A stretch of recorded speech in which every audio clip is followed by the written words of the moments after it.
1 metre തുണിക്ക് 40 രൂപ, 2 മീറ്ററിനാകുമ്പോൾ 80 രൂപ കേട്ടോ ഈ തുണിയുടെ വില വന്നത്.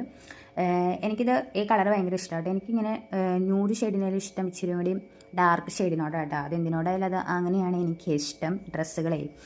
അപ്പം ഞാൻ എനിക്ക് തയ്ക്കാൻ അറിയാമല്ലോ, അതായത് എവിടെയൊക്കെ എന്തൊക്കെയോ അറിയാമല്ലോ. അതുകൊണ്ട് ഇപ്പം കുറച്ച് നാളായിട്ട് തുണി എടുക്കുമ്പോൾ അത് ഞാൻ തന്നെയായിട്ട് തയ്ക്കുന്നത്. പിന്നെ അധികം റേറ്റിൻ്റെ തുണിയല്ല, അതാണ് ഒരു പോയിൻ്റ്. ഒരുപാട് റേറ്റിൻ്റെ തുണിയാണെങ്കിൽ ചിലപ്പോൾ അത് കൊളുത്തില്ലാതെ പോകത്തുള്ളൂ, കാരണം അത്രയ്ക്ക് അറിയില്ലല്ലോ തയ്യൽ.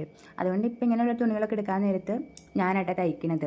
എന്നിട്ട് അത്യാവശ്യം പിന്നെ ഈ തുണിക്ക് 2 മീറ്റർ ഓടാനും കൊണ്ട് ഇച്ചിരി ലെങ്ത്തിൻ്റെ അങ്ങനത്തെ ഒക്കെ പ്രശ്നങ്ങളൊക്കെ വരുമ്പോൾ നമ്മൾ സെപ്പറേറ്റ് അടിച്ച് വെച്ച് കൊടുക്കുകയാണ് ചെയ്യുന്നത്.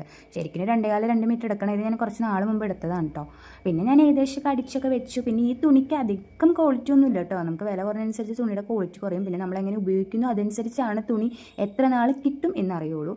എന്തായാലും ഇതിൻ്റെ നൂലൊന്നും പൊങ്ങത്തൊന്നുമില്ല. പിന്നെ എവിടെയെങ്കിലും കൊണ്ട് കഴിഞ്ഞ് കീറാനുള്ളൊരു ചാൻസ് മാത്രമേ ഉള്ളൂ. ഞാൻ എന്നൊരു വില കൂടിയ തുണി മേടിച്ചിട്ട് മറ്റുള്ളവർക്ക് തയ്ക്കാൻ കൊടുക്കുന്നു ദൈവത്തിന് മാത്രമേ അറിയാം. എന്തായാലും വില കുറഞ്ഞ തുണി വെച്ച് ഞാൻ എന്തായാലും തയ്ക്കത്തുള്ളൂ.